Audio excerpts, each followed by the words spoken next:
Welcome to Red Bull's Chasing Limits series here on Shaw TV. We are here in the heart of Calgary, Alberta for the Red Bull Rocks and Logs. This, the only urban endurocross in Canada, the expert, women, and pro class is coming up on Shaw TV.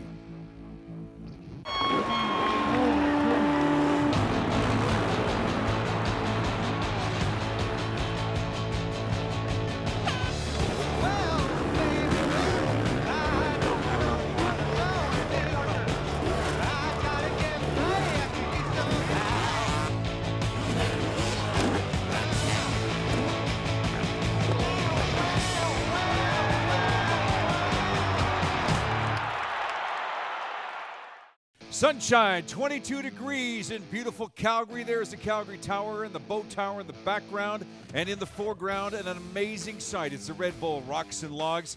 Hi there, my name is Phoenix, and joined by color commentator Doug Denance. Doug, we've seen this course, we've enjoyed this course. Why do we love this course so much? Well, I love it because all of that sunshine that's out there right now, which has dried up what was a rain-soaked course earlier, and that, of course, made all kinds of different challenges. But the challenges that are on the track right now is going to be our expert division coming up first. And look at the lineup we've got here in terms of these kind of riders. You've got Stephen Ford there, legend in it, ridden a number of classes here throughout the Red Bull Rocks and Logs. We've got a freestyle motocross guy coming out of the Okanagan, Shane Hoekstra. I don't know how well he'll do out of this. We'll have to see how he pulls it all together. Kevin Dupree, Clint Booz, these are all names that are, and one that we want to point out from Calgary, Spencer Wilton, who has done so great throughout the entire Rocks and Logs series. We want to give you a heads up here as well, too, because today you'll see the expert category, the women's category, and, of course, the pro class category. As Doug mentioned a few moments ago, we're going to start off with the expert round. This is round number 2. Now, we have 2 rounds, but this is the first round of competitors for the expert class. We see A.J. Proccu right there in the center of the screen as we saw number 11 highlighted there underneath the Red Bull arch against that rat trap style starting gate. That gate will drop back down. They'll show a 30-second board, then a 5-second board, and at that point, anytime after that 5-second board shows up, that rat trap will drop back. The reason why it's called that is because if you bump your tire into it, you're stuck there until you back up. And a lot of times it made the difference, in motocross racing about that whole shot position, which is the first one in the turn. Here we go. Elbows up, competitors are going, and here we go. Again, one of the things that we've noticed with this competition, the Red Bull's Rocks and Logs, that yes, it's challenging, but yes, the lead can change in a heartbeat as these guys now attack the first round of the wall ride. Nice and dry. That's exactly what they want on this course. Into that moto area there with the kind of doubles and triples, and into the area called 40's Corner. There we saw Spencer Wilton pull out a trial-style position of that pivot on the back wheel. And number 26 out there in front, Stephen Ford, the man who has got that trials experience, has taken over the lead right now ahead of number 11, A.J. Proccu. Through the AAA section and now over the second set of rocks, looking for that line, and that gentleman in the lead right now, number 26, he understands exactly what he needs to do. He's done this course a few times. Let's explain the Joker lane. He had to take that Joker lane at some time here. If you do not take it throughout this heat, you are ending up getting 3-position penalty. So Stephen Ford takes that first out. The reason why the Joker lane adds a little bit of extra time is because of that length and because of the obstacles there. You saw him go through those horizontal those vertical logs called the jail, and then up into a moto section, now into the rock pile, and of course you're trying to get through the wood pile and get out in front like that. Lead changes happen fast and furious, and that gentleman, A.J. Proccu, he understands what it's all about. That is 1 lap down. He's got 2 to go. He's back on the course again here through the section that he just started just about a minute ago. Again, the times are going to be coming up soon here, but that gentleman is in the lead right now and aggressively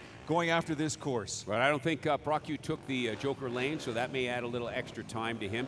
Part of the strategy about taking that Joker lane is to get out of the congestion of other riders so that you can pick your line through this course. He just went through the area that Stephen Ford knows so well called 40's Corner into the AAA pyramid jumps. Those are 7 logs stacked up and down with a giant log on top. You work your way through there and use this skid plate underneath the motorcycle to try and get that. Check the line that Proccu is trying to pick up right now through the rocks.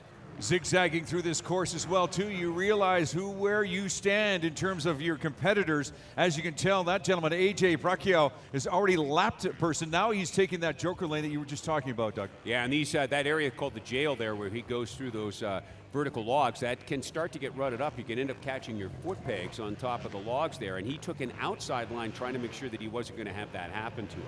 He comes back through out of that area into that rock pile, and of course ends up having to turn it, literally on a dime in there. Avery Turner right now turning into the wood pile, or the area that we call the logger's nightmare, and almost has a nightmare at the end of it. Fantastic ride here so far. We're going to find out the lead. Again, this is the second lap of 3 laps. This is the finals of Heat 1 of the expert category, as we find that Stephen Ford, with the best time of 1:24 so far, is in the lead. That gentleman, number 13, that is Avery Turner, you're watching right now. Doubled it up there like a motocross rider coming out of the split log section. That's that first turn and into that wall ride. You can see him again riding motocross style. Very nice isolation shot here from our Chasing Limits camera team, giving you a sense of the different disciplines that are involved here.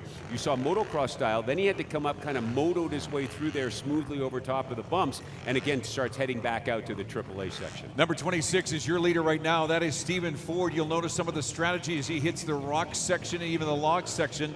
We've talked about this before, Doug, about his pivoting of his leg. If he gets into a jam, he uses that to his advantage. So far through this section with ease. You look for him picking that line on the outside of that, what we call downtown ground and pound, because of course you got the downtown scene behind him. He picked that outside line because there's a gap between the rocks and a little bit of dirt there where you can get some momentum, similar to the way he made a slingshot style turn to come down that 30-foot gap and into that rock pile right there. We just saw a few moments ago Stephen Ford getting tripped up by those rocks, but he uses his leg as leverage, and he gets through that very nicely as he goes through the matrix section. Now this area here is called the beach section, and why not? It's very sandy and very, very sticky. Look at the way he stands up tall on that bike, now trying to make sure he takes an outside line. Again, using a nice bit of strategy here by putting his leg on the log, the lengthy log on the outside, and literally shuffling his foot along on there and allowing the bike to bounce its way through. That gentleman providing a clinic for you. This in front of you, there is your winner of heat number 1. That is Stephen Ford. This is the export class. As the other finalists are trying to make it across, again, the top 4 will advance to the final round. Who will be joining Stephen Ford? It will be these 2 gentlemen. That is AJ Bracchio, followed closely by Avery Turner. There are 3, and now we're looking for one more finalist here. Will it be this gentleman here, number 22? This is Luke Sidor through the rock section. Look at the top. The wood section. Sidor decides to find the kickstand that he missed there as he threw it down on its side, and he walks it through. You gotta like that when you end up just walking beside the motorcycle as Sidor trying to make sure that he grabs his spot here. And there you go. There you have your 4 finalists that'll go to the next round, to the final round. So Stephen Ford, AJ Bracchio, Luke Sidor, and Avery Turner are making it into the next round. We're going to watch the final remaining competitors. But it's one thing that we're discovering here, again, on a beautiful sunny Calgary day, that the conditions are ripe for some great times. Thankfully, these guys are not worrying too much about the slipping and the sliding that we've seen earlier when the weather gets a little inclement, shall we say. Well, don't say that quite so fast, because Tyler Windhand had kind of slipped out there. But look at the time difference here. Ford ends up winning there with his best lap time of 1:24, and coming, to Avery Turner, 2:03. So that's some significant difference even in the front 4. Like you said, it can happen any time out here. You can end up slipping and sliding even on the driest of surfaces, because this track is so incredible. The ultimate urban endurocross. Each one of these gentlemen, some of them falling off their bikes, it is the ultimate challenge. Just each one of them chasing their limits, and Red Bull giving them the opportunity to do it. The Red Bull Rocks and Logs. This is the first of 2 rounds for the expert category, as some of the competitors, like that gentleman, Tyler Hangover, is a little hung up, if you will. And that gentleman as well, too. There's Jacob Karras, who are trying to make their way to the course here. Again, they realize that they were up for a challenge as we see them through the final stretches of this course, that this is a course to be reckoned with. Shane Cuthbertson, who is the one who put this course together here in Calgary, has done a magnificent job to give us quite a treat here today. You got to like some of the names that they come up with. That circular area that they turn just before they come up over top of the Red Bull finish line is called the Toilet Bowl. And that name just, absolutely makes it sound like it's a whole lot of fun. But the fact is that it's on a pretty serious angle, just like the motorcycle is right now for our rider on the picture. Yeah, here's some of the replays of that great race here too. And again, some of the challenges and some of the obstacles that these riders are facing as well too. But you know what? In the end, once you cross that Red Bull finish line, boy, that's a feeling of satisfaction. A lot of these gentlemen, though, they've realized how to attack this course. Some of them, like that gentleman there, Stephen Ford, with instant success, and he proved it, putting on a clinic today, especially through that section dug through the logs. Look at the way he shifts his weight to the back of the bike, allow the power. Again, he's a powerful man, a very strong guy. He's ridden a number of classes here, so he's certainly in his fitness is absolutely no question. But I love the trial style that he uses when he gets into some of these tough obstacles by shifting his weight back and forth and allowing the motorcycle either to lift that back tire or to dig it in. Here's the second round of round number 2 of the export category.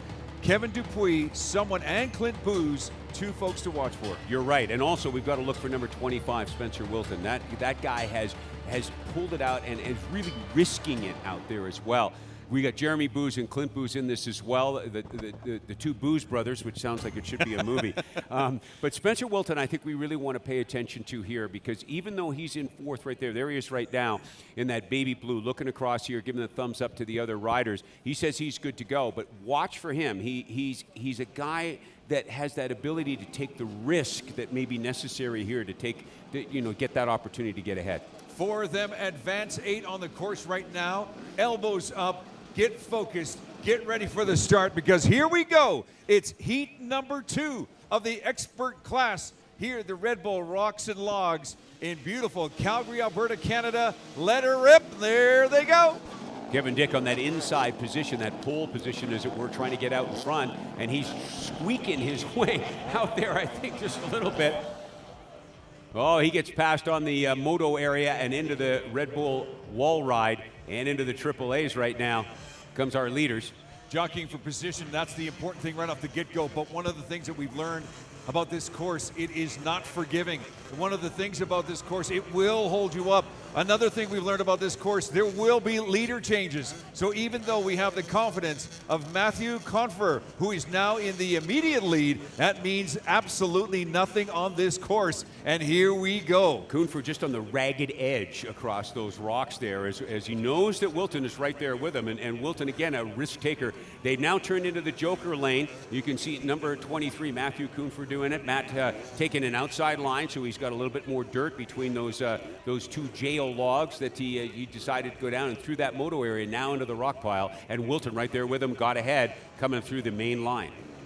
Here we go through the matrix section. Stay within those banners and then you'll be just fine. Then we have another section right there in front of you. That's called the beach section. It's literally sandy and beachy. This one is a little bit, well, beachy itself, if you will. Through the logs, beautifully done. Again, 3 laps. This is lap number 1, and your current leader right there, Spencer Wilton, as expected. Looks like he was trying to put together a knack there, bringing his leg back over there. I think he was just trying to readjust in the air.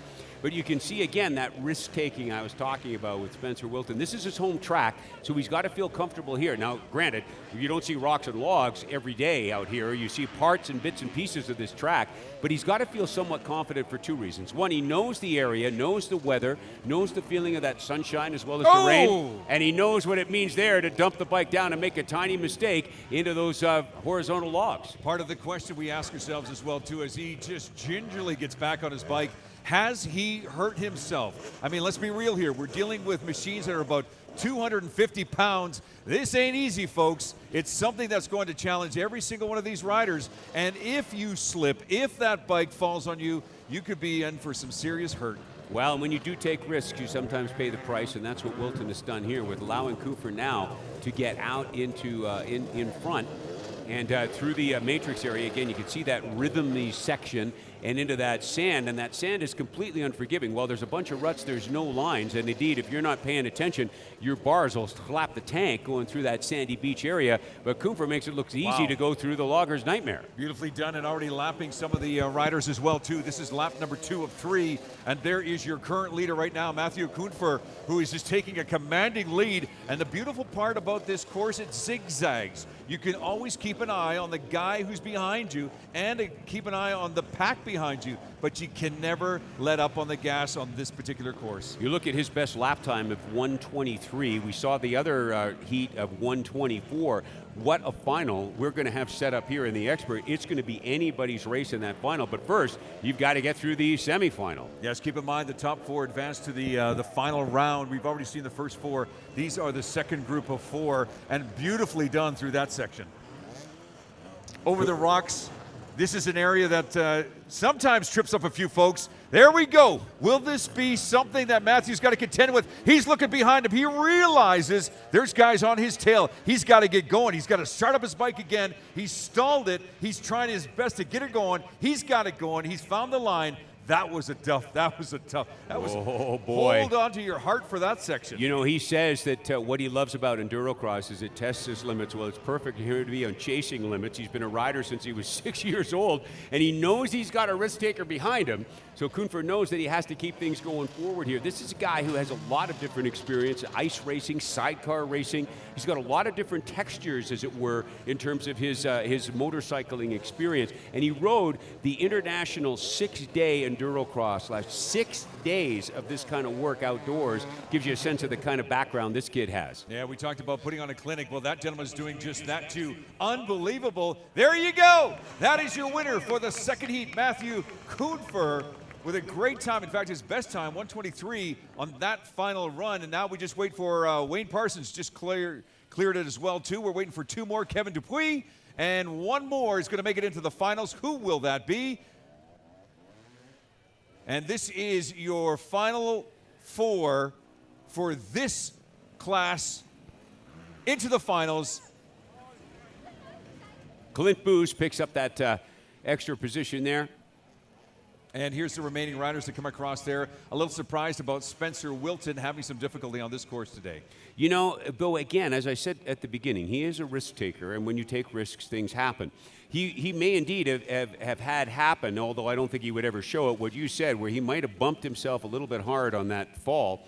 As he rode by us here, he had his hand down on his thigh, so that he may have indeed sustained an injury, and there's only so much that body can take, no matter how young and powerful you are as an Endurocross racer. Well, there you go with the final competitor, Alex Ferguson, to come across. But again, it's separating the wheat from the chaff. Who is going to advance to the finals? Well, we've got your set of 8. This will be an exciting final, because think about this now. As we watch those last 2 rounds, again, it's those that really get this course and those that really don't get this course. Now we've got a group of 8 that is going forward that really do get this course. You want to talk about the distance between each of these? Well, we're going to be having some fun, exciting times coming up. We'll be right back with the final heats, or the first 2 heats, rather, in the women's class. Only here on Chasing Limits. Hi, Calgary. Attention! Attention! Prisoner escape in cell block B. Oh no! That makes sense. Red Bull gives you wings. YCOM Solutions, a proud supporter of the Chasing Limits series and Alberta amateur sports. Visit ycom.ca for details on their full list of communication products and services.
Well, the fun has just begun, and welcome back to the Red Bull Rocks and Logs here on Shaw TV's Chasing Limits series.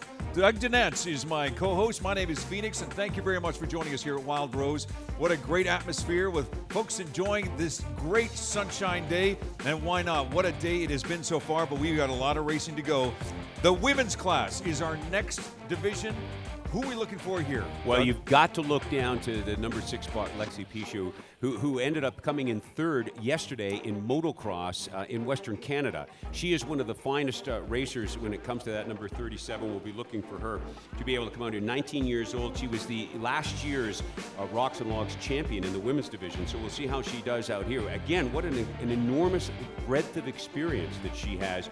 Now, that's not to say that you've got any easy, anything's going to get handed to you here, because you've got to race your way into this and through this incredibly tough course. We should say that this course has been a detriment to a lot of the very elite athletes as well, too. So this is not to be taken lightly. The women facing the same course as the men, elbows up, heads ready, getting focused. 6 women getting ready to get on course. They start from wide, they come nice and narrow. Let's see how this one translates. The gates down, here we go. Issue with the inside line. I don't know whether that'll help her out or not. Certainly she has picked up the speed in her business. She came into the world of motocross and motorcycling off-road as a trials rider. But that motocross experience will mean you got a feeling of that throttle, and we'll see whether that plays out here, because both of those disciplines are part of the mix that makes the Red Bull Rocks and Logs what an exciting endurocross it is. Let's be honest here too, Doug. A lot of these riders have actually been on this course maybe a couple of times. This is a course that was just built a couple of weeks ago, so a lot of these riders have had no clue on what needs to be done here. And for the most part, when if there's a training run or two, they've been by themselves. Now they're facing competitors, as you can see in the background there. There's 5 of them all tripped up, as number 37, Lexi Pichot, who you mentioned earlier, has taken a commanding lead. But as you can also see here too, there's a number of riders. This one here looks to be injured. We're going to find out what's going on here. But again, we're just talking about the early stages of this race. It's the women's final, women's semi, here on Shaw TV. Now, if you look at the sense of how strong that the other male riders that we've seen running, that strength makes a difference when you drop that motorcycle. As you mentioned before, it's a 250-pound motorcycle. When you've got a girl who's 5'4" and 120 pounds wrestling with that motorcycle, it makes it tough here. Looks to me like we got a little radiator problem there. Yep. We got a little leak underneath the machine that just went by. Boy, I tell you, if they don't need another challenge, then they've got a challenge with their bikes. Again, some of these sections, you try to get smooth and try to get a rhythm as you're fighting through the ruts and fighting through this section, which is the beach section. But here's the killer right here. This is the logger's nightmare. Look at the trials riding, though. She takes it all the way on the outside. She's not that tall. Her legs are kind of shorter, so she uses that outside log to be able to make her way around there, and took it very smoothly. Look at the motocross style now as she comes into the toilet bowl. That is the first lap. That is number 37, Lexi Pichot, that we were talking about earlier. She's on it now for this second of 3 laps. The top 3 competitors will advance to the next round. She's the 2014 AMA U.S. Endurocross champion. She's had a lot of experience. There's a lot of ice racing as well. And you talk about having to tough it out in weather conditions with ice racing and spiked tires. You don't want to get run over by one of those. But you can really see when she gets into an area, say the rhythmic session, as you see here as they come into 40's corner, when she moves up into the rocks, when she comes back over top of these logs, the idea is she's trying to find that rhythm and sitting to the backside. There's that bike that is injured there. Thankfully, it isn't the rider. The bike can be repaired. Sometimes the rider, not so much. Yeah, that's one of the challenges you want to face. You know that you're going to have to probably face. Again, let's be real here. These bikes, they're rubbing against these rocks. They're hitting against each other. And look at this. Even some of the best are still losing their balance on the bikes. Maintain your composure, maintain a line, and hopefully you can get back on the bike, and hopefully it hasn't fallen over that far. Like we just saw that Lexi was very lucky there. That it could have been worse, Doug. Well, I've seen that girl put her leg over a different type of bike and not be fazed by it at all. She's on a Husky right now, Husqvarna. But again, just loses it. She's having those tough times coming down there. You got to have that momentum to go through there, and it's a balance between the speed and the control as you go through there. Well, you can see the girls fighting it out into those rocks now as Alexi comes back through there, and she's got to be pretty tired after a motocross race and the travel all the way from Regina to here today. Well, there you go. The exhaustion is playing a part of it as well in this too. So we'll see how the rest of the pack fare through all of this. Again, this section we've talked about, as you can see, competitors have a first-hand look. Hopefully they don't get a log thrown in their face. No, we're okay. They're all protected. But again, Lexi going through that section very easily as she finishes her second of 3 laps. Oh, that's her final lap. Pardon me. Boy, she's quick. She got through that lap. You didn't even She's quick. see. Yeah, Lexi Pichu. Now, that'll be an interesting. She is the defending champion here. And we'll see whether any of the other riders are able to do it. Looks like number 40, Melanie Bauman, is out. She's her dad is Alex, who we've seen before, and she's a sidecar racer in the wintertime. So that's kind of interesting that she busted up the bike, and that's got to be frustrating. And hey, that goes with the turf. When you're smacking them around on rocks and logs, that kind of goes with the turf. You know, we talked about this young lady earlier in the competition who was having some difficulty. This is number 36, Christian Broderick. She had some issues right off the get-go, and good for her. She's back on the course again. She's in the matrix section right now, and probably it's just a little bit of, I just want to get this done for myself. She's studying to be a nurse, so if she gets hurt, she can treat herself out there. That's right. Well, she's on the course all by herself. It's all up to her to finish through this course, and you can just tell that, some of them only, again, have been through this course only a couple of times, and when you are up against other competitors who are side by side, here's one example of a bike that's much, much lighter than some of the other ones that these ladies have been riding. You're looking at Heather Wall here. She's about 6 feet 4 inches tall, so she's got extra travel in those legs of hers, but she's a trials rider. Last year she came in 3rd on the trials bike. She is actually an amazing artist. She does metal sculptures. It's extraordinary what she does. And then she picks up that checkered flag. And, of course, you'll like seeing that on the GoPro camera and right here on Chasing Limits. Yeah, you can just see that GoPro on her helmet, too. Boy, I'd like to see what kind of footage she's gotten out of that. Probably looking down a lot and wondering, oh, my, I'm going to go over what? Here we go through this section that has been just a bear for a lot of these athletes, male and female. It doesn't matter. There really is no easy way out. There's an easy way in, but there's just no easy way out, as, of course, as Kristen is discovering right now. And, again, she's mustering up as much energy as possible. As you're looking at number 41, Melissa Harton, who's getting through it right now. Melissa Harton is a girl who will ride in other classes along with the guys, like the expert class and so on.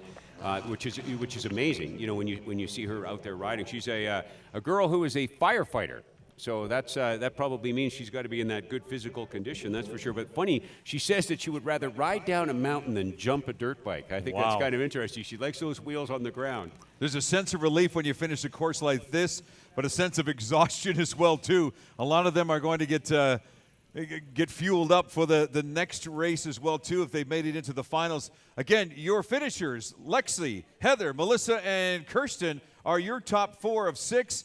And again, there'll be a second heat as well too. This is the women's semifinals, and here's just an example of some of the issues that these ladies face today. There you go. That was that bike going down like that. Heather Wall finishing up second, getting the idea when you look at some of these riders coming through here, how tough this is, even for Lexi Pichu. There was almost 1 minute difference between first and second, and that certainly shows some dominance here. Will that continue into the final, because we still have that other heat of women to come? A lot of bumps and bruises that are suffered by each one of these athletes, but they're ready to come back again here. We've got 6 more on set right now as we go into the second heat for the women, and here's who we should be looking.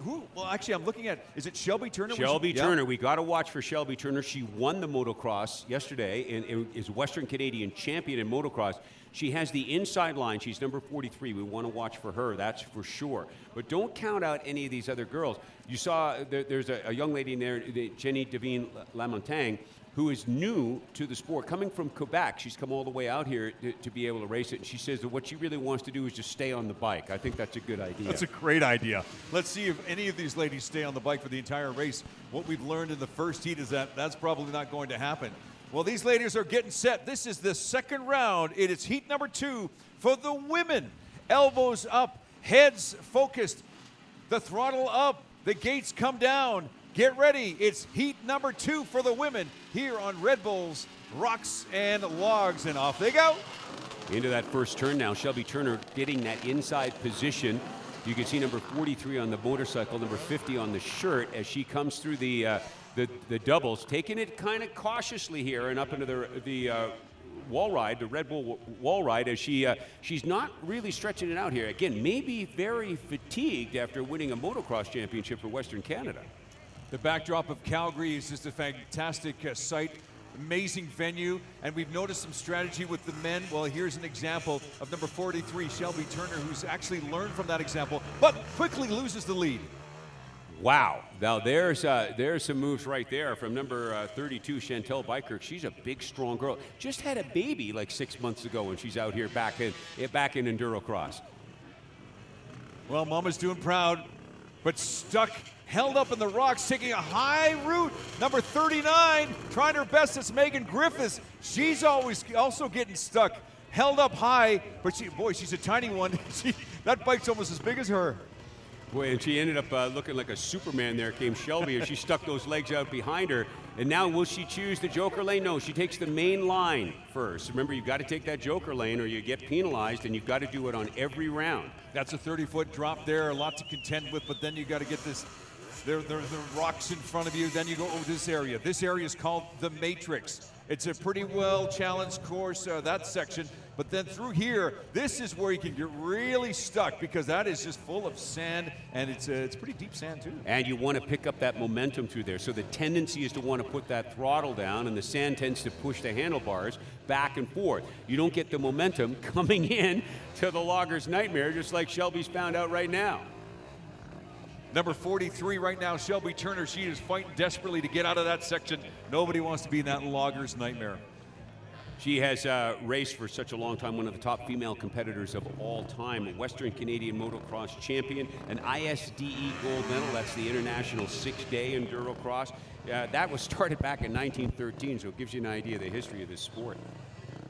This is the second heat of 3 laps these ladies are taking.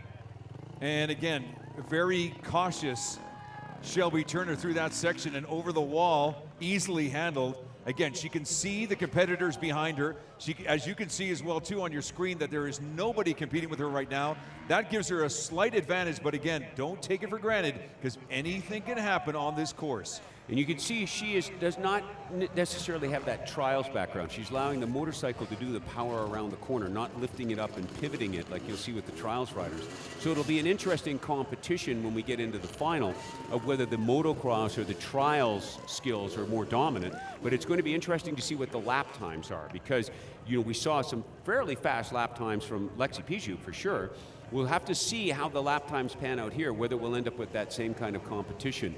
But again, you've got a bunch of very competitive women out here right now. And even when you've got a dominant player like Shelby Turner, who's taking the joker lane now, very smart to do that because she's got to do it at least once in every round into the jail area. There you've got a dominant competitor like Shelby Turner that it's not as far ahead as you could be when you consider she's a champion. Physical and mental exhaustion, 2 elements that these ladies are also facing as well too. Yes, there's obstacles, and that's where the challenge comes in. The key is you don't want to be frustrated. A great maneuver there by Shelby Turner. She got it. Maybe she was watching some of the men and some of their technique, but that was fantastic through that section. She was taking our advice. We were talking about trials. She must have heard us over the PA system. She won in 2014.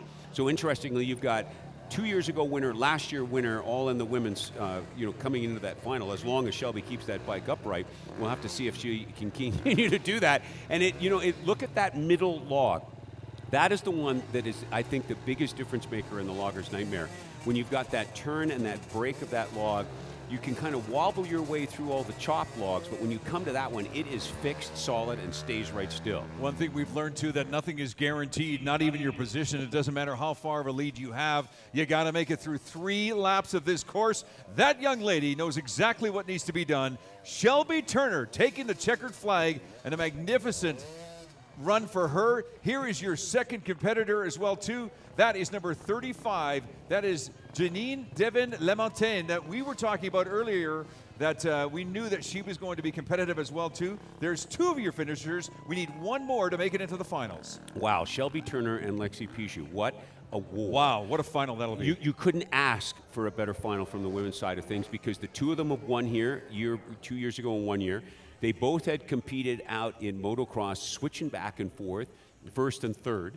So you've got really what amounts to be that sort of magical matchup. You couldn't have picked it better than the way it's happened here right now. I'm so excited for this women's final. I can hardly wait. We see some of the final struggles of these three remaining ladies. As you can tell, look at just the physical exhaustion. That's Monique Johnson, who is doing her darndest to get as much oomph in her body to get going. Looks like her bike is stalled. She's got to, well, she got it going. Now she's just got to muster it up.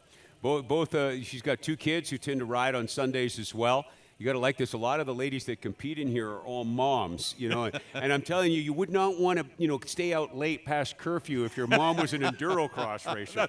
That's right. No kidding. I'm sure that these 3 ladies are also going to learn a lot from this race as well, too, and say going forward, when they come back to the Red Bull Rocks and Logs, that this is what I need to do as a racer. I've got to make sure that I've got enough strength and I've got enough endurance to get me through some of this. Again, as we see the incredible effort put out by these ladies, Megan Griffiths doing what she can to muster up her size and this massive bike and this massive obstacle in front of her. How is she going to manage to do this?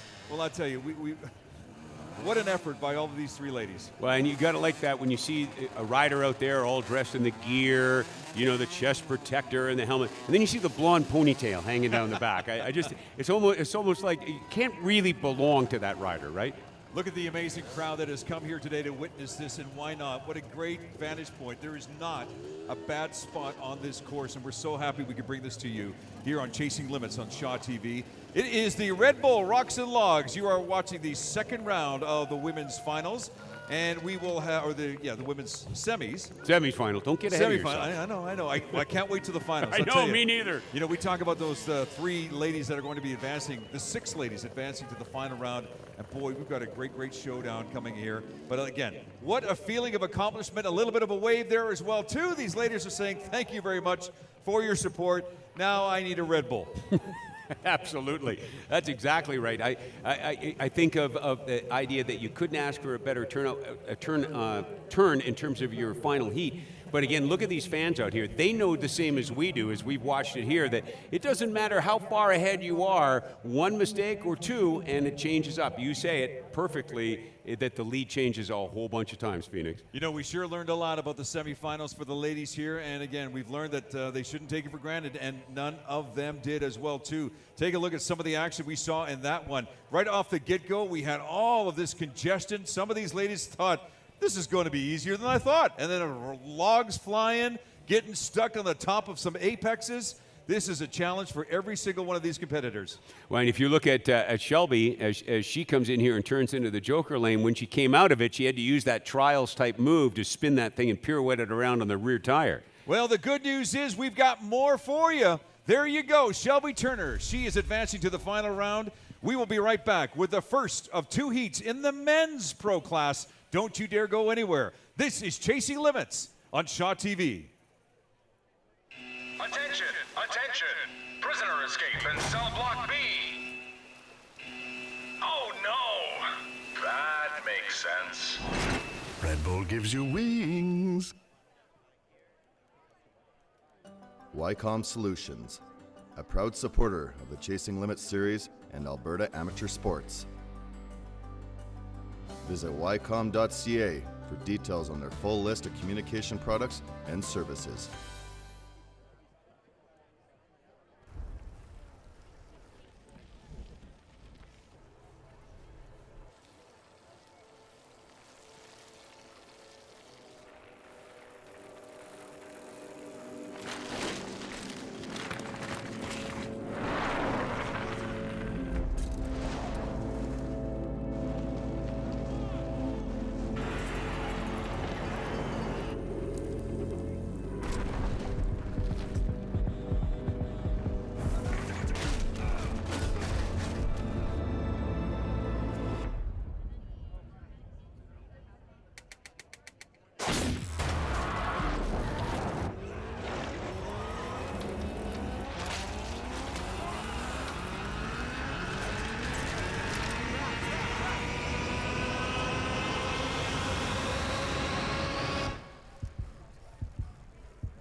Perfect event for being here today in Calgary, and it's the Rocks and Logs, the Red Bull Rocks and Logs. Now we switch our attention to the pro round, the first of 2 rounds, Doug. Well, we got Cody Webb at the #1 plate. He's absolutely dominant. He's the first guy who beat Tadej Blazusiak, who was a dominant player all through Europe. First guy to do that a few years ago, and he's a long, tall, lean rider with a trials background. We got Corey Gruffunder, Tristan Hart, Sam King, the trials rider. He's put on some demos here as well. They're set up there. There is your man to beat right there, Corey. #1 plate, red plate. He is the guy to beat, and he has got all the skills, the big, strong body, the motocross background, and all that trials. Never started riding till he was 19 years old. Wow, and he realizes his strategy today is to stay ahead of the pack, but don't get frustrated if you get tied up around the rocks and the logs, and that's why Red Bull has put this together, not only because of the great competition, but also the great vantage points that a lot of these viewers are being able to see, and we're so thrilled to be bringing this to you as well, too. We have 8 competitors, 2, 4, 6, 8, heads down, elbows up, gates down, here we go! We expect to see Webb be very dominant here. He does not want anybody near him, in case, as you've seen before, when that track challenges you, you can recover without the pressure of a rider right behind you. So he's riding very motocross style right now as he jumps up over top of those doubles and into the area we call 40's corner, and look at how smoothly he made it through there. Hot on the gas, and sometimes through these sections, that's what will work. Sometimes through these sections, it's finding the perfect line because you might be tripped up. There's a lot of obstacles on this course that could do just that. Rocks, logs, ramps, we've got it all for you. You know, when you look at Endurocross having really been a huge sport in Europe for such a long time, he's competed there. He's the National Endurocross champion. He's a former AMA Trials champion. That's Cody Webb, our leader out of California. And you again, when you look at how smoothly he's riding through here, even when he gets thrown off of the bike like that, those long legs came into play right there as he just touched them down. Didn't have to bend down too far or rock the bike side to side. We saw earlier the women struggling through a number of sections, these men's handling it like pros, and that's why it's the pro class right now. The second of 3 laps for these gentlemen as they make their way down the course. This is the wall ride, which is wonderful when it's sunny, not so wonderful when it's rainy, which we had earlier today. Well, I think it's absolutely great when it's a testimony to Calgary and Canadian Endurocross with the Red Bull Rocks and Logs to see a guy like Cody Webb come up here and put this into his calendar. To be up here competing with the other riders here. I think that's a real testimony to putting Calgary and Canada on the map in Endurocross. Corey Gruffunder is just literally on his tail about this. We got to keep this in mind too. That joker lane is one that you've got to take. It's mandatory, and so far Cody Webb has not taken it. He's probably building up a strategy here, trying to maintain a bit of a lead, and hopefully in the 3rd lap, which he has to do, or you will be penalized big time, you could have ridden into some serious problems. Gruffunder had been born in British Columbia. He moved to California during the winters to train where he could train all year long, like the guys like Cody Webb who were born there. And that's paying off for him here in the sense that he is keeping up with one of the very best in the world. As a matter of fact, one of the best in history in Endurocross. What a time, too. 109 on that last lap. And if you can see, too, lapping some of the competitors as well, too. Top 4 will advance to the next round. That gentleman, Cody Webb, in the lead right now, and a commanding lead and a dominant performance so far on this course. Great strategy, but hot on his heels, it's Mr. Gruffunder who's not giving up yet. You got to like that when you see that kind of work. I just can't take my eyes off of Cody Webb when you're watching all of the pieces that go into what a great endurocross racing is about. A fantastic track, an athletic rider who's got a well-rounded set of skills. You could literally take Chasing Limits right now, videotape this, and use this to coach a bunch of kids. Making it look too easy, but he's doing a great job. But as we've noticed before, look at that beautiful spin around. Again, he uses that leg as leverage, handled that magnificently. That was truly a piece of beauty from a trials perspective, putting his foot on the large rock and pivoting the bike all the way around like that, and then through, like you called it, like butter, through the logger's nightmare. Fantastic job here. That gentleman, Cody Webb, putting on a clinic big time here for you. This is the pro semi-round number 1, and he continues to dominate this course. And why not? What a spectacle to watch. You're right. I can't take my eyes off this guy doing a magnificent job. He makes it look as easy. Look at the lap time, 1:09. I mean, that's an incredible time in this incredible course here designed by Shane Cuthbertson, who is a pro rider by himself. As a matter of fact, I asked if he would actually come out here and ride. He said no, he just couldn't do it. he had too much on his mind to keep the track in shape and keep his track crew putting it together here. And Cody certainly is putting it together.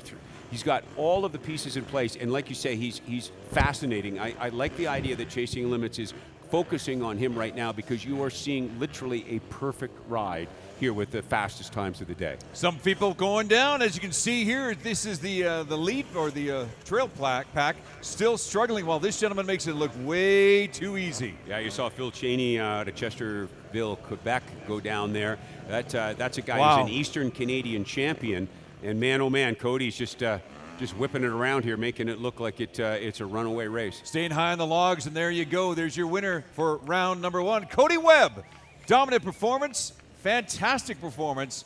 1:09, his best lap. And as we see some of the final riders coming across as well, too. Again, Jamie Baskerville making it through. You're looking at number 3. This is Corey Graffunder. We had him in second position, but now struggling to make it into third. Looks like he's going to achieve that. And then number 8, Tristan Hart, following closely behind him as well, too. A little showboating at the end, and why not? Having some fun on this Red Bull Rocks and Logs course here in beautiful Calgary, Alberta. And what a day for this competition as well, too, Doug. Sunshine. There's an example of, we haven't talked much about bikes, but there's an example of a much lighter bike that's used by some of these riders. Sam King is who you're looking at there. He's on the 2016 Beta 300. That's a trials bike. Certainly it's a different design. You know, again, very soft compound tires, not as deep a tread. Uses those legs very well. As you can see, there's no seat really to sit down on that bike. It's meant to be ridden upright. But you saw an example of the trial skills from Cody. Staying up tall, throwing his weight to the backside like we've seen with some of the other riders who are trials riders, getting the tire to dig down and bite down deep. These guys are all running soft compound, or typically all running soft compound rear tires that allow them to get a little bit more of the tread onto the track by throwing that weight back there. That trials bike will have very soft compound tires, and indeed that allows him to get a little extra traction without the knobby dirt bike tires. We also want to give a big shout out to the amazing crew here, and we also want to show you that last round, because that was, as we said before, a clinic by that gentleman right there, doubling the laps of some of his competitors. Cody Webb making it look too easy, because for some it wasn't that easy. Cody Webb somehow just picking the lines through there. I'm not sure if it's just rider skill or what it is. He went right through the middle of the Logger's Nightmare. He didn't find it outside, inside, didn't pick any lines. And I think the idea was that because it comes on that turn and it's got that log in the middle, you need to have a certain amount of momentum to get through there. There is that trials pivot in that rock pile that was absolutely extraordinary. A lot to be learned by the upcoming riders, and we've got a whole lot more coming for you. Yeah, you've seen the semis.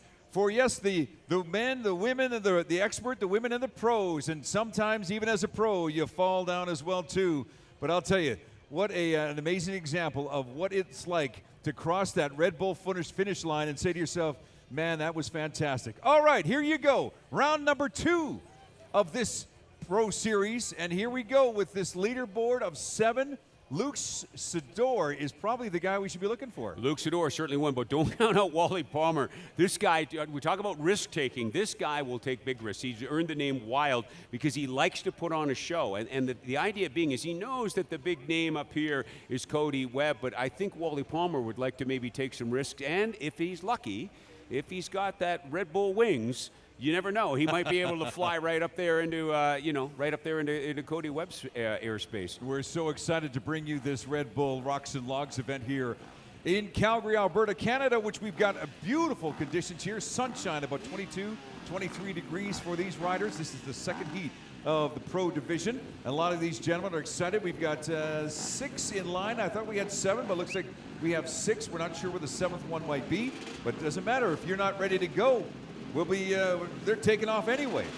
Heads down, Doug. Elbows up, here we go. I was looking at Rookstool there, number 5 in the inside second position. He had finished up and sat on the hot seat for a long time in our hot laps earlier, and that meant that he had the fastest time for a while, so we'll see how he does here.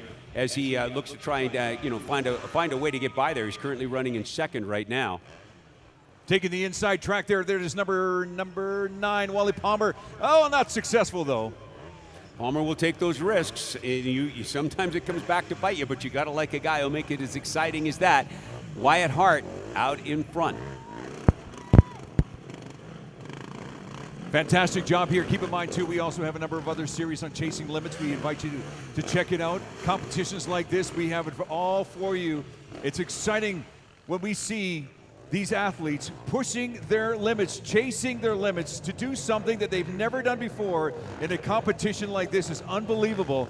And here we go with number 10, Wyatt Hart in the lead right now, fighting through this course and handling it easily. Learned to ride at the age of 3. He was taught by his dad. His dad's still very much involved. They got 3 different tracks on their property to practice 3 different disciplines: motocross, endurocross, and cross country, which is really through the woods. So you've got a guy who's got well-rounded experience every day under his belt right here as he holds out under the lead. And as you can tell, as he rounds around this wall ride, that he's handling it just nicely. Doing a little showing off as well, too. Why not? Feeling confident as he goes through the second section of this difficult course here, the Red Bull Rocks and Logs section. Great pivot, fantastic turn. Planting that down there again, that point with the 40s corner, you are turning to your left, and the right-hand side is much stronger on typically the rider. So he plants that left foot and uses that power of the right hand to pivot that around. Well, it doesn't always work out that way because sometimes you're turning the opposite way. Let the bike do its thing. It's there for you. The Joker, as we talked about this as well, too, this is mandatory. You must go through this section. It adds a little bit of time, and I say a little bit of time, through this course, but you must do it at least once through your laps. He's a 20-year-old star, the 2013 Rocks and Logs amateur champion. Shows you how far he's advanced in a matter of 3 years. Through the beach section, if you will, and then to the dreaded logger's nightmare. For some, it's been a nightmare. For others, it's just a Sunday drive through the park. Well, Wyatt Hart is struggling a little bit through there compared to what we saw from Cody. He's got to find a smoother way through that area because the rest of his run is looking very Webb-like, and we'll have to see how he can find the way through literally his practices if as long as he stays upright here. To get into that final, he's got to smooth out through that logger's nightmare. As you mentioned, Phoenix, that is the place that is the difference maker. Calgary is a backdrop, a beautiful venue here today as well as this course zigzags back and forth. You can see what's going on around you and behind you and beside you. That's the beauty of this amazing course. Shane Cuthbertson putting this together, and again, through the AAA, wonderfully done by that gentleman, Wyatt Hart, who's your current leader, competitor number 10. You know, Rookstool is still holding on to 5th spot. He was the guy who had that inside and that faster in the hot lap. I love what he says. He says, fast or slow, it's always a beat down. That's his definition of endurocross, and he is right about that. No doubt some bumps and bruises will be shared by a lot of these athletes, but it's well worth it as they get through these final ruts, these final turns. And again, this area right here, the logger's nightmare. Because that's what can happen. It's not as easy as to think, but he handles it well. Now, if you watched Cody Webb on that earlier semi, he made it through there super smooth, and you dropped that bike once. I mean, even though he picked it up like that, that's going to add a second to your time, and that will change everything. I mean, his fast time right now is 1:14. That's compared to 1:09. That's a big difference in terms of being able to keep up all the way through a final race. Wyatt Hart, your current leader, he's on his final lap right now. The top 4 will advance to the final round of this competition. It's the pro division. Round the locks, there's the pivot. Boy, we're seeing that, and a lot of these riders, boy, I can't wait to the finals because a lot of them are picking up a lot of little tips along the way. No doubt other riders are watching and listening right now saying to themselves, hey, wait a minute, I got to try that. Well, you know, I think you're seeing that as riders will tend to do that. You're not only going to have all the hundreds of fans that are out here right now, but you'll have riders actually sitting and watching. They're fans, yes, but they're also watching to try and learn something as well. And I've got to tell you that I think that when you look at a final at the pro level, it's not a matter of winning it, it's a matter of not losing it. Not losing it. Keeping your mindset, keeping focused, because you will get frustrated. You will get exhausted. How do you face that challenge? And that's what we're discovering right now. That's Wyatt Hart. Now, he seems to be stalled in that log section. Oh, he was just waiting. He's waiting.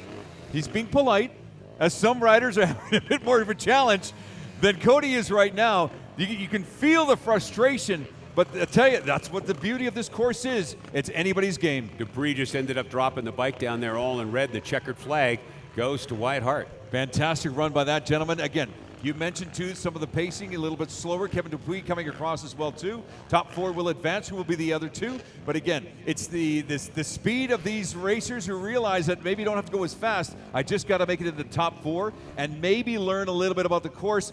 You don't want to be bringing the flag along with you, pal. Rook's still got a little of the plastics hooked up there on part of the track.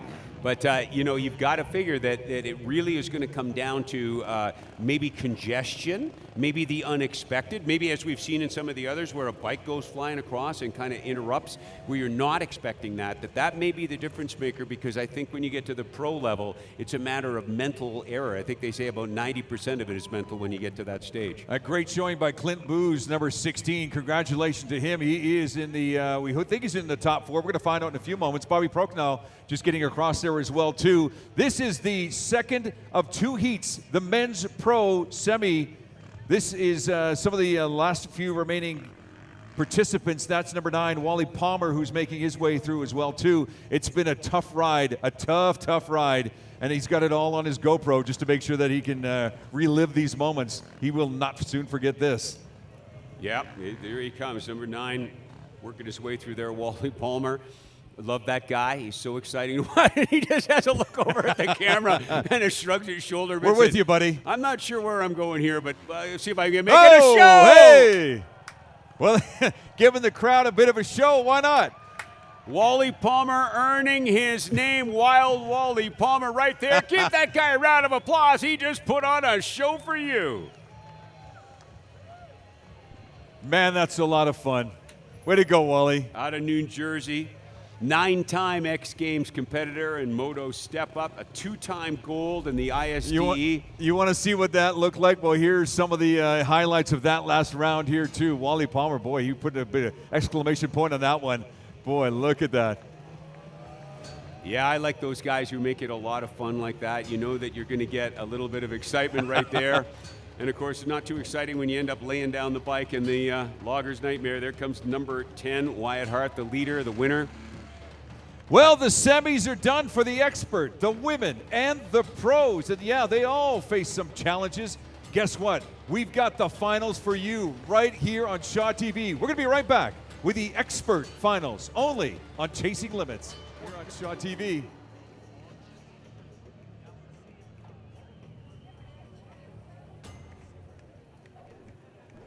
Attention, attention. Prisoner escape in cell block B. Oh no! That makes sense. Red Bull gives you wings. Wycom Solutions, a proud supporter of the Chasing Limits series and Alberta amateur sports. Visit wycom.ca for details on their full list of communication products and services.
Gorgeous afternoon, a gorgeous day here in Calgary. The sunshine and the Red Bull rocks and logs. Welcome back to Chasing Limits here on Shaw TV. My name is Phoenix, joined by Doug Denance, and it takes a lot of hours and a lot of planning to build an amazing course like this. The name of the gentleman who designed it, his name is Shane Cuthbertson. He has a lot to say about what he just built for us. Have a look. Most motorcycle enthusiasts, they're always chasing limits. You know, they're always trying to find a new adventure, really. For me, that's what it's always been. You know, I kind of conquer one adventure and I'm chasing the next adventure. What is that? And how can I push myself to be a better rider? How can I push myself to be a better person? Well, for me, it's a lot just kind of giving back to the sport that's given me so much, right? I've been in it. I've been racing pro for over 20 years, and I've been to a lot of different events in Canada, US, and overseas. So I just I want to bring that, and I want to grow the sport here in Canada, and kind of show Canadians that like there's a whole nother world out there, and this is some of the events that you can do. And so, you know, it's just spurs on from my passion for the sport, and really wanted to give back. So off-road is like, it can be broken into enduro, and then guys are chasing something different, so let's go to hare scrambling, which is smaller closed course events. And then there's endurocross, for instance, like Red Bull Rocks and Logs. There's cross-country events. So there's just a myriad of new off-road disciplines that have come around, and I think that's just from people sort of chasing those limits as to what can be done, what's possible on a motorcycle. This one's not a sponsored product. This is just for old guys like me to keep my back functioning the next day, nice and tight.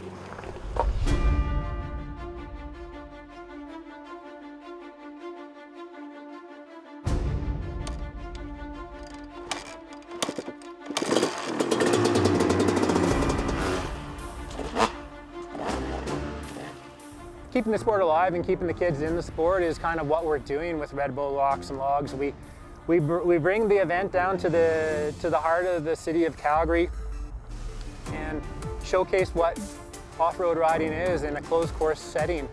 And you know, that's something that you know, I know my kids, they come and watch and they're just in awe, and they talk about it for years on end. It really teaches you how to handle a motorcycle in a completely different way, and it also puts you as a person through a lot of interesting experiences and challenges. It makes you a better person at the end of the day, and really makes you understand what kind of limits you do have. And there's a lot of sudden acceleration, and there's a lot of sudden stops happening, and there's a lot of upside down underneath bikes, and smashing pipes and metal parts and all kinds of stuff. So definitely a tough sport on the bike, but at the same time, those sudden stops, they can definitely tweak some body parts for sure. I had originally built this facility down here just as a practice facility for myself and a couple other local riders. Along came Red Bull and kind of had a look at the facility, which was, you know, just a very, very small version of what it is today. And asked, hey, you want to come down and see if you can put a track together? Let's do an event and see how it goes off. And 4 years later, here we are, and the event continues to grow, and Red Bull gets more and more excited behind it. And for me, it's a huge privilege just to be involved in the event. You know, for me, I'm super passionate. The sport's been a big part of my life, so yeah, it's a big privilege for me to be involved in.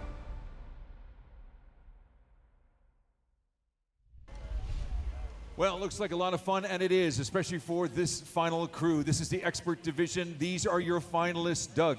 I'm not so sure you would call it fun when you're at this level right now, because now it's real serious. Now it's time to pay attention. And Stephen Ford is certainly a guy to look at, but look at some of the others that are on this lineup here, if you've been following it at all. You got Luke Sidor. He's right in there as well. You know, Sidor is a guy who's been awesome. Matthew Kuhnfer. Spencer Wilton, number 25. I mean, any one of these riders could be the dominant player here in the expert division. We've got 4 hard laps to go here, and we'll see, because we've seen Ford lay down times that were as fast as the pros, but we'll see whether he can do it here. Track conditions are perfect. Kevin Dupuis pulling back for just a second. He may have had some issues with his bike, but it looks like he's ready to go. It looks like we've got the starter ready to go. Heads down, elbows out, get ready for the gates.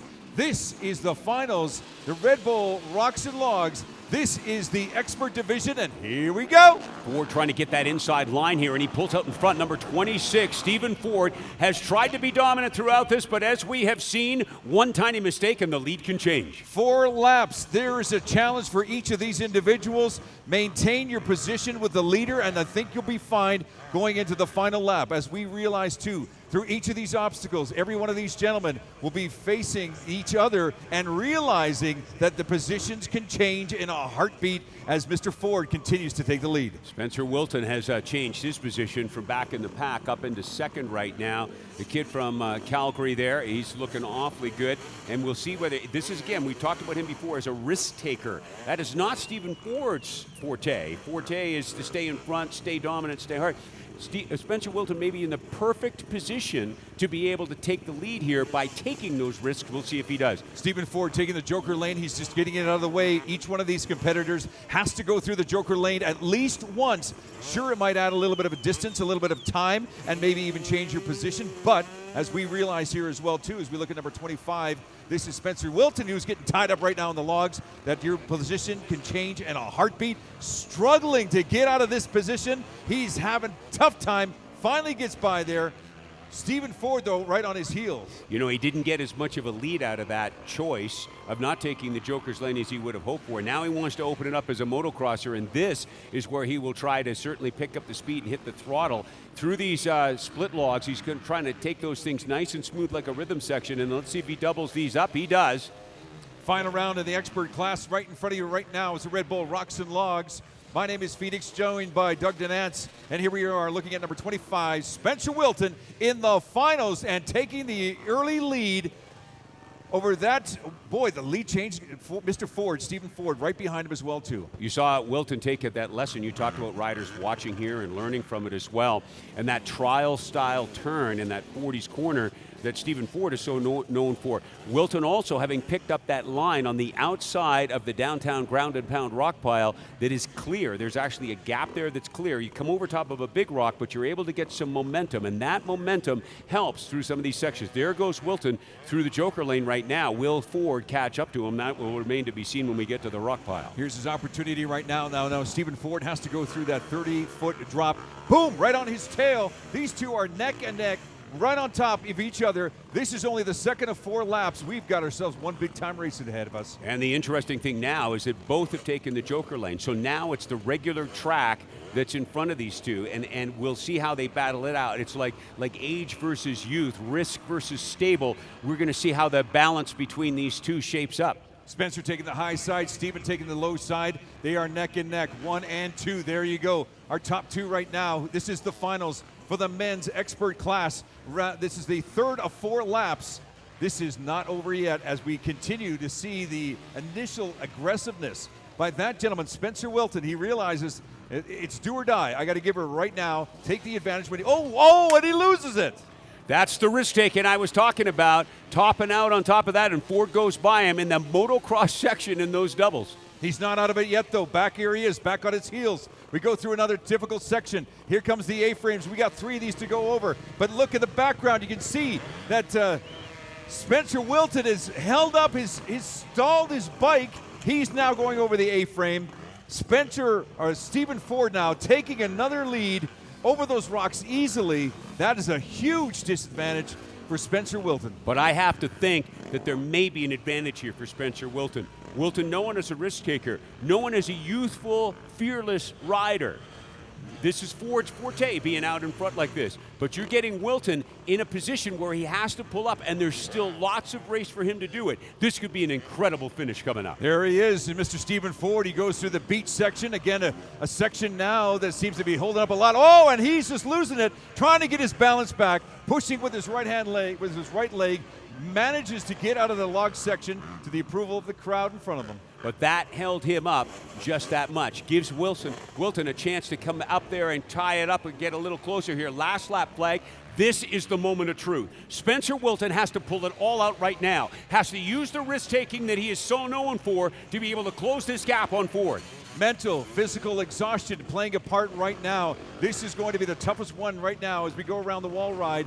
There is your leader so far, Stephen Ford. Now he looks over to his right and he realizes, okay, there's my competitor. It's Spencer Wilton, who's on my heels. He cannot afford to make a mistake. There's his patented pivot, doing great through that section, now through the A-frame. Wilton got through the doubles that time and closed the gap a little bit. Can he make the pivot? Hangs it up right there and drops the bike down.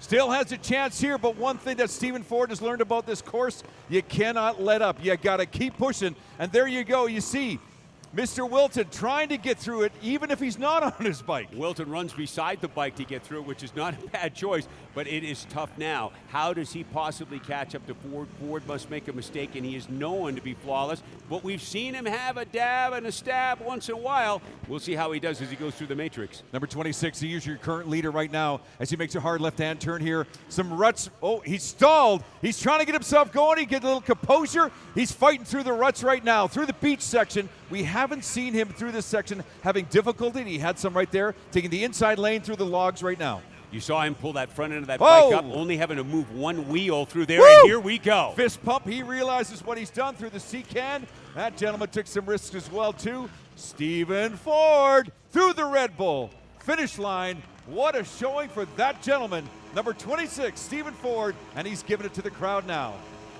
He picked it up at 1:27, very fast time, certainly fast enough to be able to be across there. And indeed, was it steady or was it risk-taking? Was it the experience or was it the youthful exuberance? Big surprise, Kevin Dupuis just squeaking in the second position. That gentleman you had mentioned before, Spencer Wilton, taking some chances. Sometimes it pays off. Sometimes you make the third. You know, I got to give him a round of applause, though, right here in our broadcast center, because Spencer Wilton makes a race like that so exciting. I could feel the shivers going up and down, and it wasn't just the Red Bull that was doing that.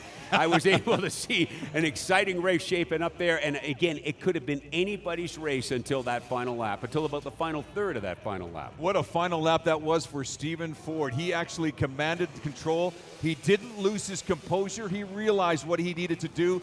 Off the bike, back on the bike. He realized that the pivots is going to be successful for him. He found his line, and he did it successfully as we watch the last few remaining rating competitors come across right now. Yep, that's right, exactly. And, you know, I do love the fact that what we've got here, you've got, it's a perfect storm when you look at Red Bull Rocks and Logs. You've got an incredible course. You've got exciting competitive riders.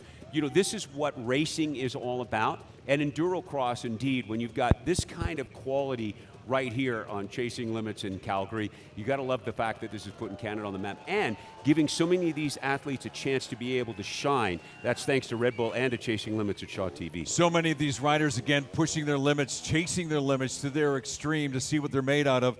And again, we've talked about it before. You finish this course, you have achieved something big time as we see the final competitor coming across through the Red Bull finish line. What a race that was. It matched exactly what we were expecting here, Doug. And these folks were truly entertained, and we're not done yet. I got to think that the winners here are the fans, both right here live in the sunshine in Calgary and watching here on Chasing Limits, because without you guys, there ain't no show. We love the fact that here, look at this show that they're putting on here right now. There's an example, too, of Stephen Ford, who took the early lead, and he set an example, but again, struggles for some of these athletes as well, too.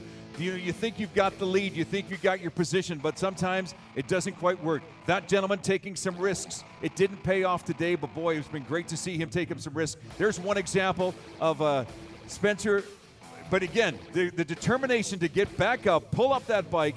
We expected him in the finals. He made the finals, but then again, some of them faced some obstacles that he just couldn't get past. Yeah, I'm so glad that he went out there and did what he does. I think that, as I say, the real winners are the fans here and the fans on Chasing Limits, to be able to see a guy who'll go and make it a race like that.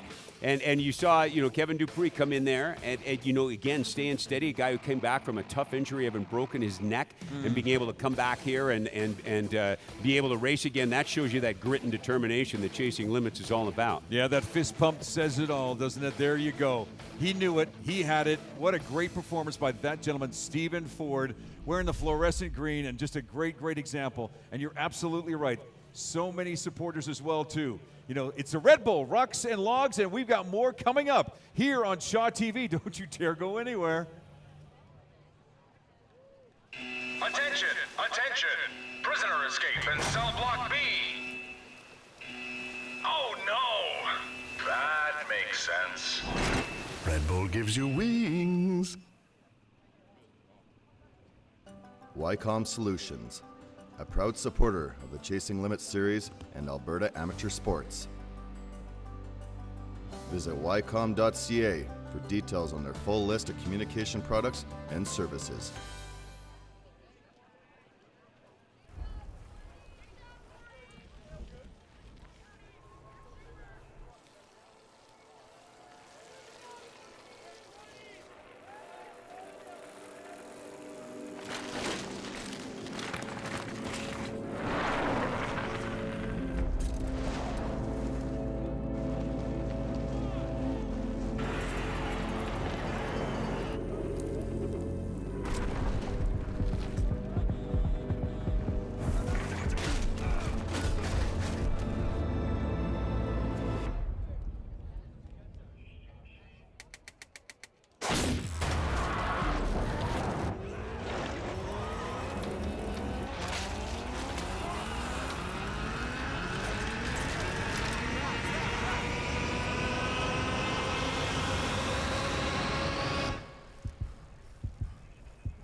It's called Red Bull's Rocks and Logs, and here we go with the finals for the women. The leaderboard, there are your 8 finalists. This looks great. Well, what a great lineup. You're right. We've got literally a battle between two here. Lexi Peugeot, last year's champion, against Shelby Turner, who is the 2-year-ago champion. Both of them have just come off of the Western Canadian Motocross Championships, coming in first for Shelby and third for Lexi. Now, that doesn't rule out the rest of them here, but the battle very likely, and I love it when it sets up like that, where you've got 2 to go against each other, and we'll see they're both very evenly matched. But you have all of these other women out here who would like to be able to win as well and could create the unknown factor with their presence on the course. All right, the bikes are being revved up. The ladies are getting themselves in position. When we get going here, we get the heads down, elbows up, the gates go down. They start wide, they come narrow. This is an exciting part of this race. Lexi Peugeot and Shelby Turner are side by side on the inside line, and here they go. There they go. Peugeot trying to grab the lead out here. Shelby Turner right there with her. The 2 women that we've talked about out in front, and Peugeot grabs the lead as they go through the doubles out of the split log area and into the Red Bull wall ride. Okay, these ladies have had a chance to watch the expert run just before them as well, too. I'm sure they're getting a few little pointers about how to attack some of these corners. Here's one example that can be extremely difficult. Now, there you see, there's some interesting motocross styling right there from Shelby Turner, using her body and the bike to block Lexi Peugeot, which is fine. They say rubbing is racing, and that's part of the deal.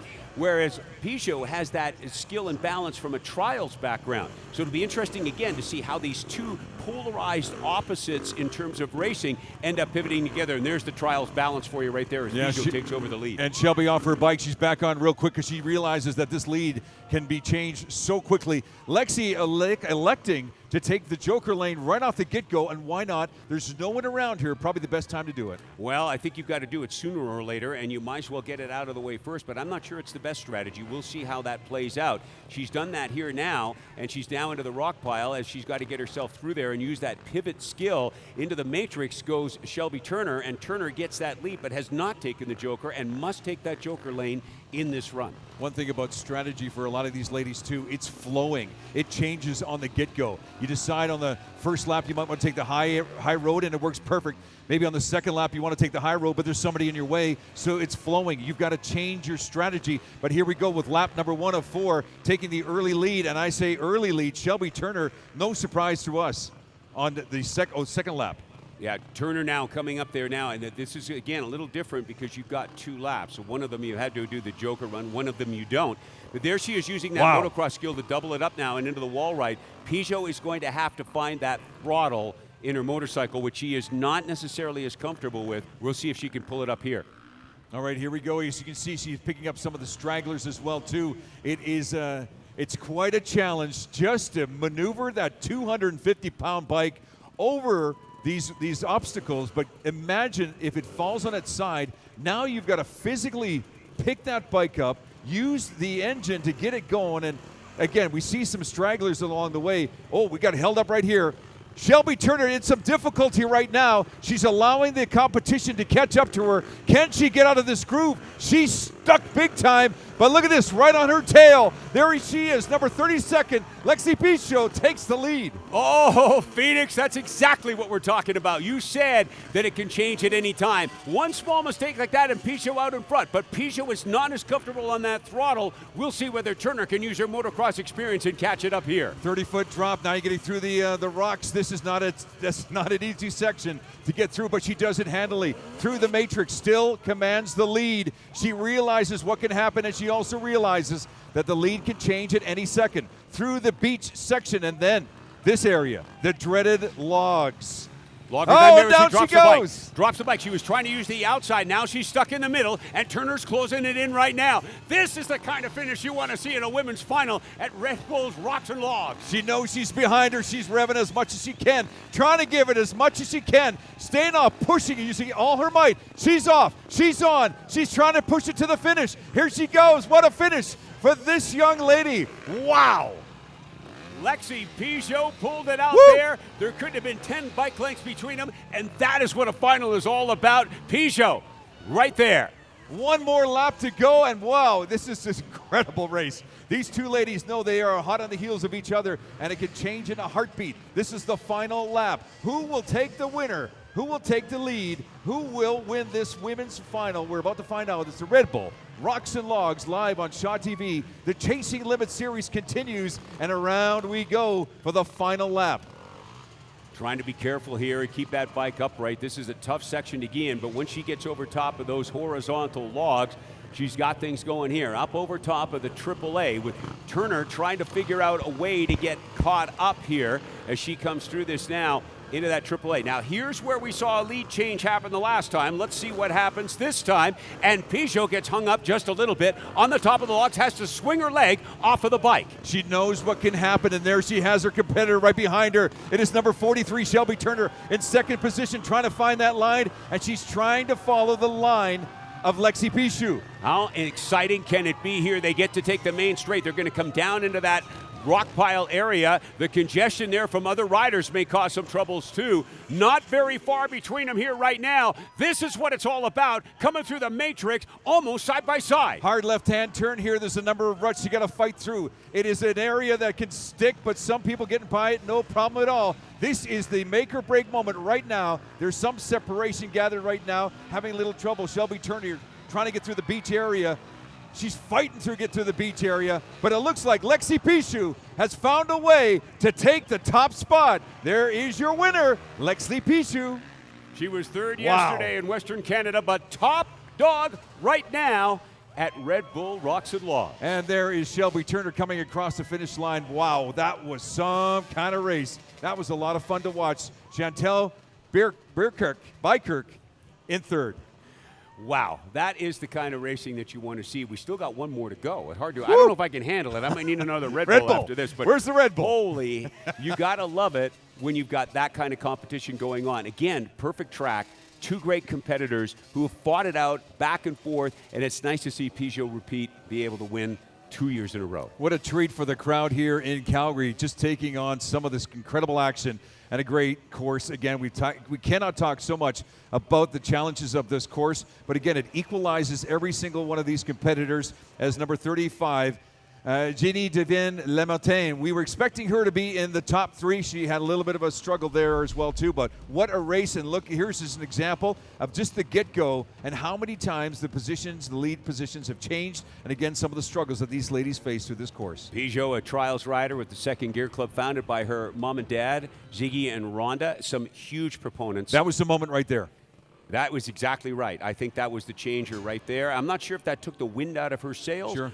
But it certainly ended up being the moment of truth in terms of this race. Pichot, there was an interesting point right there where she came off the other side, wanted to put her foot on that vertical log, or at least a horizontal log down on the ground there, and wasn't able to get it into the place that she wanted. But it shows you how tough these girls are throwing those bikes around, huh? And how about the crowd here in Calgary? You guys are fantastic. Are you enjoying all of this? Boy, wasn't that fun? Look at that. Look at these faces. They are just soaking up every moment. Hey, you guys, having a great time. I bet you are. There you go. Having some fun. It's the Red Bulls, Rocks and Logs here on Shaw TV. Yeah. Attention! Attention! Prisoner escape in cell block B! Oh no! That makes sense. Red Bull gives you wings. Wycom Solutions, a proud supporter of the Chasing Limits series and Alberta amateur sports. Visit wycom.ca for details on their full list of communication products and services.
It's Red Bull Rocks and Logs from beautiful Calgary, Alberta, Canada. It's Wild Rose Motocross Track. We hope you're enjoying our coverage so far. We've got more racing to come for you as well, too. And why not? We've already seen two great finals, Doug, including the expert and the women's division. We've got the pros coming up here. The track is in the heart of the city. And, of course, Wyatt Hart, a winner there earlier. You can see our track guys doing a little sorting out of the logs part of Rocks and Logs right now. I think they're going to be taking that home, having a big bonfire afterwards. But yeah, a great big shout out to them. That pit is about a foot deep, and those guys are bouncing rock back and forth in there. And, you can scout out the track as much as you want, but when they readjust the track for you like that, that's going to make a bit of a challenge here. I'm very excited here with our pro final to come up here now as we get set with some of the best around, and we it could be a bit of a battle here, but maybe not for first place. We'll see what happens. We may see more of a war back second, third, and fourth as these fans get set to watch an incredible pro final at Red Bull Rocks and Logs. And what makes this event such a great event is the proximity of the crowd to the actual course. Now, these racers are not going at incredible speeds, but they have shown incredible skill and challenge through these courses. That's what makes this venue so spectacular and so great to be part of the Red Bull Rocks and Logs. And I hope you're enjoying this as well, too, as we stand by for the final pro. And again, young and old and young at heart, men and women, these are future racers right there. These are ones who want to be out there on this track and are enjoying every moment. So great to have you out here today with an incredible backdrop here in Calgary, and look at that sky. Well, I love the idea of chasing limits as well. I'll never be a racer. I ride my motorcycle. I put both feet down at a stoplight. You know what I mean? But being a fan and being able to see it as well as you can, both here live and, of course, right here on Chasing Limits, where you get this fantastic camera work, this is as close as I want to be, and I am loving it being this close. Keep in mind, too, as well, this is the only Urban Endurocross here in Canada, and we are so proud to bring this to you. Let's look at the leaderboard here. This is the final round for the pros. And what about these? What a lineup. I'm just trying to decide, Doug, who to pick out of this. But let's start with Cody Webb. You can't deny the best probably in the world today. Certainly that we've seen in the last while. Cody Webb, number one. He will be dominant because, as we said in the semis, it may not be a matter of winning. It may be a matter of not losing, and we'll see whether that happens. Corey Gruffunder and Wyatt Hart are going to be right in there. Hart had won his heat as well. they're going to be right in there as well. And as I say, the battle may not be for first. It may be for second or third to be on the podium, let alone just be in the number 1 spot. So we'll see how that plays out. Kevin Rookstool, you got to look for Wild Wally Palmer. He will take those risks and put on the show. You saw him do a wheelie right through the... He's my wild horse right now. You Number saw 9, him, Wally Palmer. He's my wild horse. You saw him do that wheelie right through the logs area, so you never know what to expect from him. Getting revved up, the elbows up, the heads down, get ready for the gates. Here we go. Get all the exhaust out of the way. Ladies and gentlemen, we're bringing it to you here on Shaw TV. It's the Chasing Limit Series. Here's the final for the final of the Pro Men, and here we go. Oh, man, I don't even know what to say here. Here comes Cody Webb on that inside position, but look at how close Graffunder is right there. Corey Graffunder, we gave him a run for his money, holding it right there, tied into the Red Bull wall ride. Well, that wall ride is nice and dry, and these competitors are appreciating every single moment, trying to get the friction off the rocks, taking the inside track, trying to do their best to get some sort of advantage. It didn't work. Cody Webb still in the lead. We talked a little bit about the idea of that congestion. Webb must have heard that because he came on the outside around everybody to make sure that he got that slingshot effect to get ahead. Graffunder tried to cut on the inside, but it's very hard to turn that bike on those horizontal logs. Turning into dusty conditions right now. That means a little bit more friction on the logs and the rocks. Here's that section you were talking about, Doug. Of course, the pallets were taken out of this area right here, the matrix area. Not too bad for that gentleman. Look at that. Webb taking that line. Seems to find, doesn't matter what position he takes through that logger's nightmare, he can make it go smooth. We'll see if everybody else can. First of 4 laps is complete. Cody Webb is taking the early lead on this course. He knows what he's got to do. He's got to maintain his advantage. He's got to maintain his mental composure. There's a lot at stake here. So far, so good. And again, we look at the battle that's behind him with Graffunder and Rookstool, along with Wyatt Hart, who won his heat. We'll see whether that 1, 2, 3, and 4 can end up being a real battle there as we look here to see whether they can pull things up here and end up on the podium. Cody taking the high level there, and inside you can see just behind him too the remaining competitors. What a great shot from our Shaw TV crew here. It's the Red Bull Rocks and Logs. This is the final for the men's pro, second of 4 laps. That gentleman, Cody Webb, is your current leader. 2010 National Moto Trial champion, the man who beat 5-time champion Tadej Blazusiak in 2014. The list of extraordinary accomplishments for Cody Webb can go on and on. Multiple X-time competitor, but here I think he's having a time of his life here right now because in the sunshine, perfect track conditions, he's got to be enjoying this and looking probably to try and set some record times. Maintain your composure, look ahead. The second lap is complete. 2 more to go for that gentleman. Cody Webb maintaining the lead. Again, the beauty of this course is you can always see who's behind you. He's pacing himself right now, realizing his separation right now with Corey Graffunder, who is now in second, Wyatt Hart in third position right now. And you know, I talked about the idea of Cody Webb having a record race. He set the fastest time here so far at 1 minute 8 seconds in a lap. Wow. Handling it like a pro through this section. Some folks, some of the riders have been caught up in this section, get squeezed between the rocks. Not Cody Webb. Webb, an amazing rider. You know, again, one of these things where you look at typically a motocross rider is a much more compact rider. It's very low to the ground. The thing that the advantage I think that Webb has is those long legs. Trials background for sure, but those long legs. When he gets into an area like that logging area right there, the logger's nightmare, that's a foot deep inside of there. And he's got those long legs, so if he has to put it down, he doesn't go down as deep as the other rider. He knows what to do. There you go. He's got another lap behind him, and off he goes. Cody Webb still maintaining the lead, doing a fantastic job here as you see the rest of the pack. Graffunder trying to hold on to that second spot. He is a 2013 Rocks and Logs champion. 107 last lap for Cody Webb. That's even faster. Wow. But you know, again, you look at Graffunder's only 3 seconds behind. And behind him is Wyatt Hart with 1 second difference there. That is a good battle for podium positions going on here in our pro final. Fantastic final here in Calgary. It is the pro men's final. It's the Red Bull Rocks and Logs, and there's an example of the rocks. Beautifully done from Cody Webb. Taking the high road, he's been doing that for every single lap. Down the 30-foot drop over another section of rocks.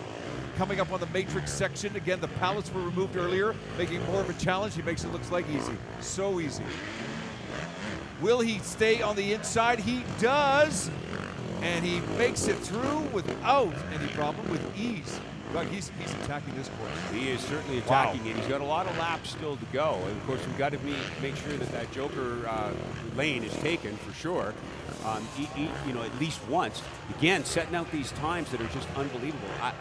Typically, you think a rider would tire and start to slow down, and it seems that Cody Webb's the other way around. It's like he's got a backpack full of Red Bull inside of that thing, sucking that stuff down here as he goes just even that much faster. Separation of 15 seconds between Cody Webb and Corey Graffunder.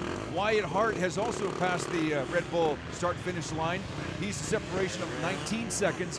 Cody is building his lead, and so far he is focused. He certainly is, and he pivots himself around there using that trials experience.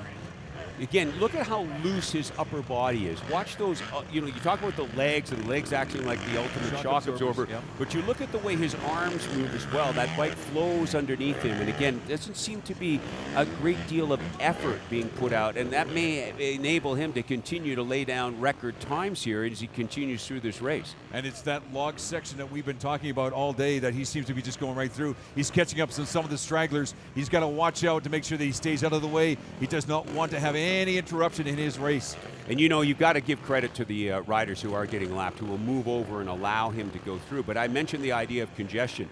No matter how you look at it, when you come into lapped riders, that's going to change the texture of things. I mean, you end up meeting some of them into that, an obstacle in a corner and so on that can slow you up. Maybe a touch on the front of the tire sends you down. So the real wild card, I think, for Webb is the fact that he is coming up on top of riders that are unpredictable, and that may be a difference maker as he comes by worked with Sam King here in the boulders. He's built a 20-second separation.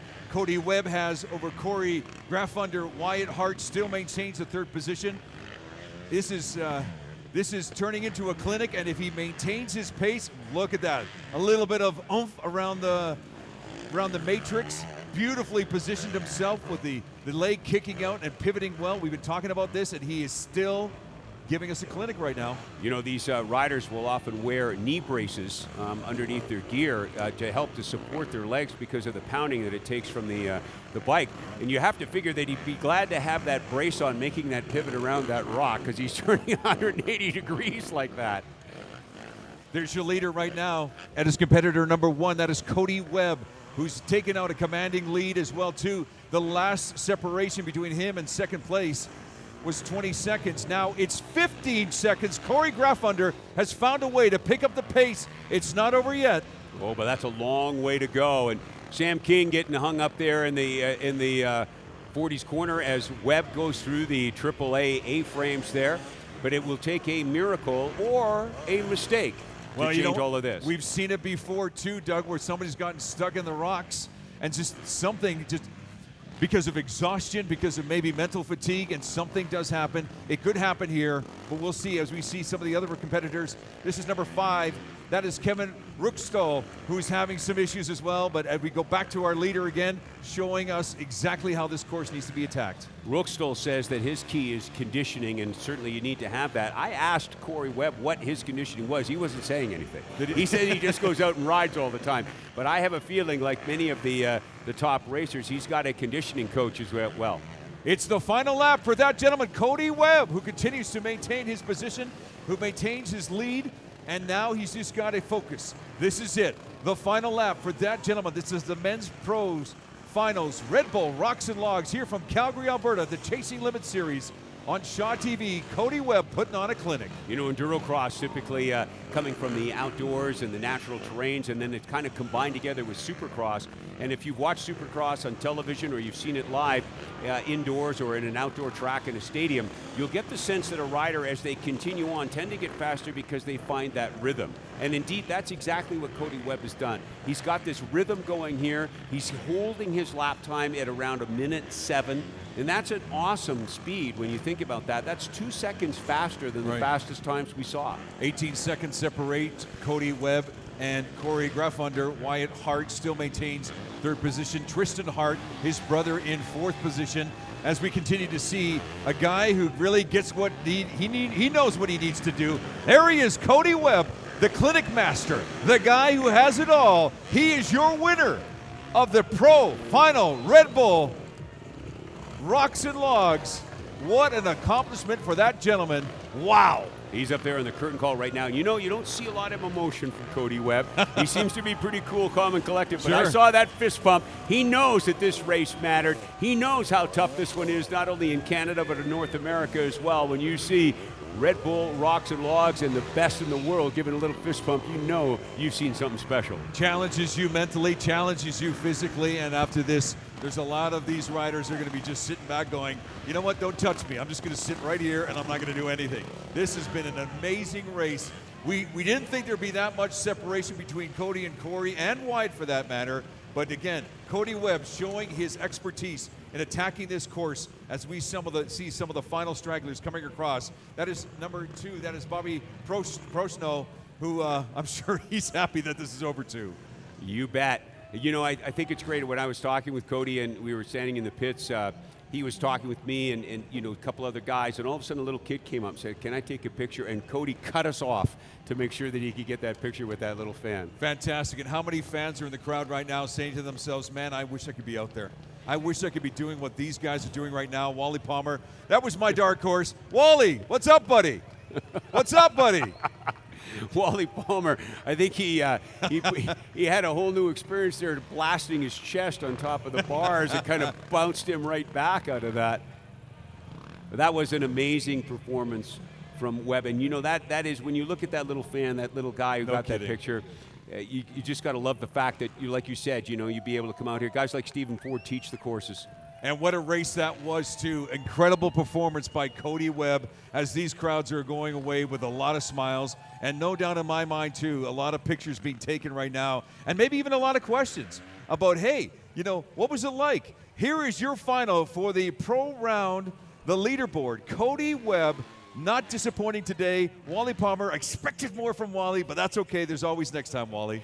Well, Corey Graffunder and Wyatt Hart, you know, certainly gave us the performance we thought from the point of view of the podium position, but you just couldn't, as our Chasing Limits camera crew, could not take their eyes off of the leader, Cody Webb. Yeah, why not? And what an amazing performance by all of these athletes in all of these different rounds that we saw today. The expert, the women, and of course, the pro round as well, too. There we go. We got a little bit of loving going on here as well, too, and why not? You know what? When you finish this course, that's one thing, but you win it, that's another thing, too. A lot of folks here are walking away, as I mentioned before, very, very happy. And there's no reason why we can't do this again. This has been fun. Look at these highlights. And why not? What an example of the challenges that Shane Cuthbertson put together when he built this course. Who would have thought it would have been so great as we've seen here today, Doug? I think it's been an extraordinary day today. There's 40 coming through the corner that is named after him. We see the toughest area of all right through here. And the frustration as well, too. Sometimes you just got to throw your bike and or you just hang on like a bull rider and just give her. There was that little fist pump from Ford when he knew he had it won.